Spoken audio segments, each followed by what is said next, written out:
हरिओम। नमस्कार मित्रों, प्रणाम। जय श्री राम, जय बद्र केदार, जय हनुमान। मित्रों, एक बार पुनः आपका स्वागत कर रहा हूं अपने इस ज्योतिष कार्यक्रम में, जहां पर कि मैं आपको ज्योतिष से संबंधित, आध्यात्म से संबंधित छोटी छोटी और महत्वपूर्ण जानकारियां उपलब्ध कराता हूं। आज मित्रों, इसी कड़ी में मैं चर्चा करूंगा वैवाहिक जीवन में आने वाली परेशानियों का कारण या किसी जातक का बिहाव में होने वाली देरी, बिहाव न होना, इन सब विषय पर विस्तार से चर्चा करूंगा।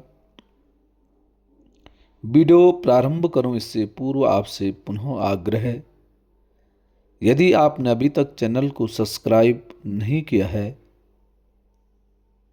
तो प्लीज़ चैनल सब्सक्राइब जरूर करें। वीडियो को अंत तक देखें और यदि आपको ठीक लगती है तो वीडियो को अन्य लोगों तक भी भेजें। साथ साथ में मित्रों लाइक भी करें और कमेंट भी अवश्य करें। मित्रों, आजकल यह आम परेशानी है। वैवाहिक जीवन में जो परेशानियां आ रही हैं, यह अब घर घर की परेशानियां हो चुकी हैं। इसका सबसे पहला कारण है कि अब सहन शक्ति किसी में नहीं है। सहन शक्ति न होने के कारण अच्छे खासे परिवार खराब हो जाते हैं और बिखर जाते हैं। इसी के साथ साथ एक और परेशानी है कि बिहाव न होना। तो इन सब परेशानियों में मित्रों कहीं न कहीं ग्रहों की भी दशाएं होती हैं। ऐसे भी योग जन्म कुंडली में होते हैं कि जो यह सब परेशानियों का कारण बन जाता है।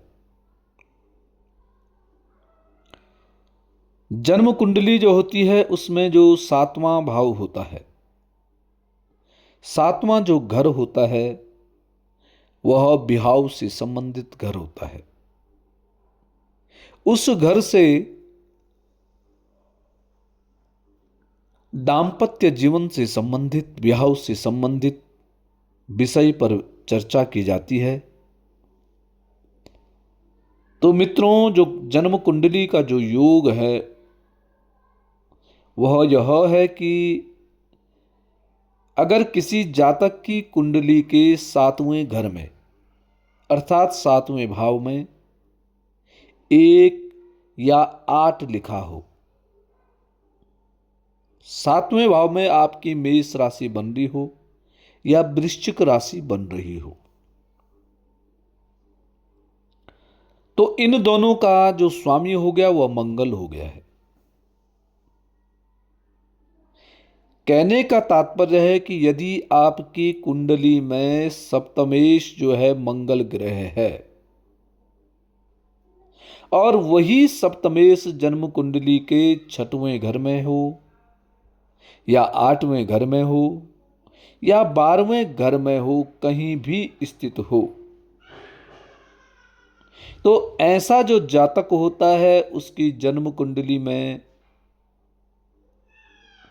या तो शादी होती नहीं है, ऐसे योग बनते हैं, और अगर हो जाती है तो उसके बिहाव के बाद वैवाहिक जीवन में कुछ न कुछ परेशानियां आती रहती हैं।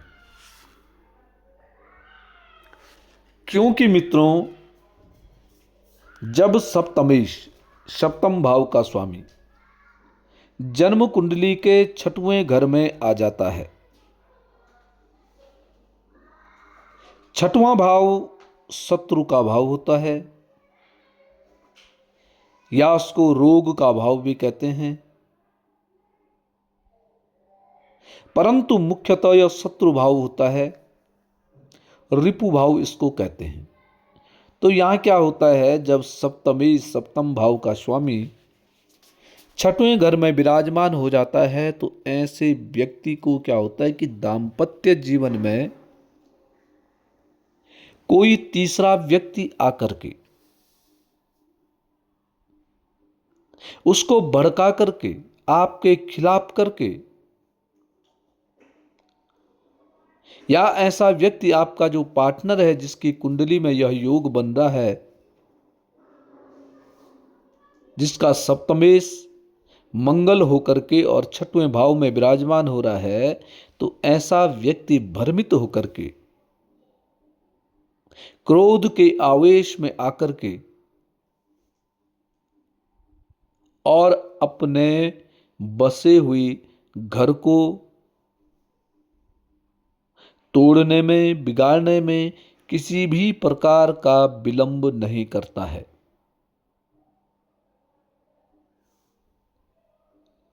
आवेश में आकर के यह कार्य तो कर देता है, परंतु फिर पश्चाताप की अग्नि में जलता रहता है। कहने का तात्पर्य है कि जब सप्तम भाव में सप्तमेश मंगल होकर के छठवें भाव में बैठता है तो ऐसा व्यक्ति किसी अन्य लोगों के बहकाव में आकर के गलतफहमी का शिकार होकर के और अपने दाम्पत्य जीवन को, अपने वैवाहिक जीवन को परेशानियों में डालने का काम करता है। ऐसे व्यक्तियों को हमेशा ध्यान में रखने योग्य बात यह है कि अपने दाम्पत्य जीवन से जो परेशानियां हैं उनको कभी भी शेयर नहीं करना चाहिए, मतलब बाहर तीसरे व्यक्ति को नहीं बताना चाहिए, क्योंकि दाम्पत्य जो जीवन होता है उसमें कई बार लड़ाई झगड़े इत्यादि चलते रहते हैं। परंतु हमारी सनातन धर्म की जो परंपराएं हैं फिर भी दाम्पत्य जीवन को बचाने की कोशिश करते हैं।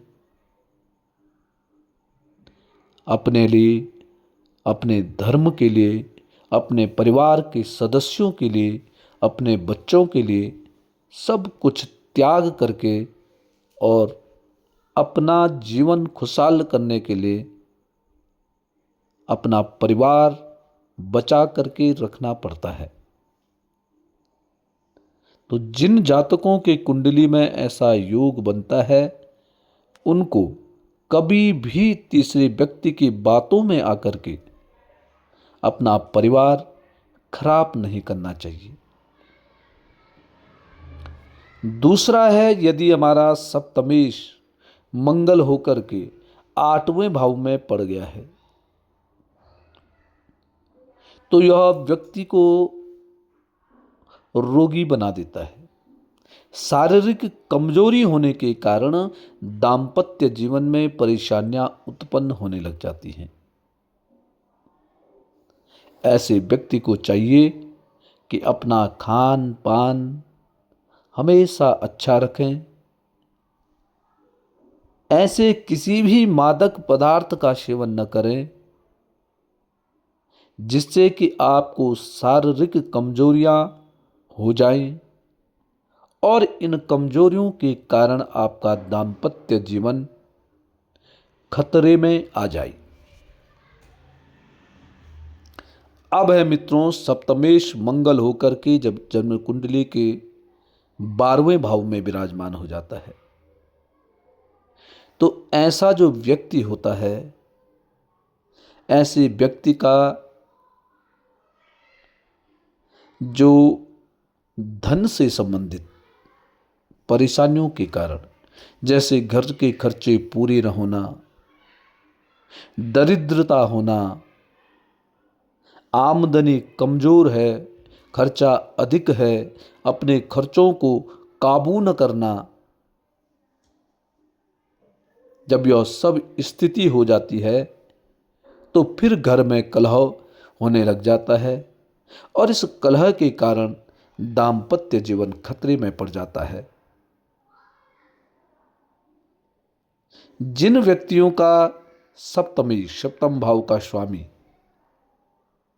यदि मित्रों 12वें भाव में विराजमान हो गया है, तो ऐसे मित्रों को है कि वह अपने खर्चे अपने कमाई के अनुसार अपने खर्चों को रखें। ऐसे खर्चे न करें जिससे कि आपको दाम्पत्य जीवन में परेशानियां उठानी पड़े, आपको कष्ट उठाना पड़े। इन सब चीज़ों का ध्यान में रखना चाहिए। यदि मित्रों आपकी कुंडली में भी इस प्रकार का कोई योग बन रहा है, तो आपको अवश्य ही इनका उपाय करना चाहिए। इसके लिए आपको सतर्क रहने की आवश्यकता है कि मेरे जीवन में ऐसी भी घटना घट सकती है।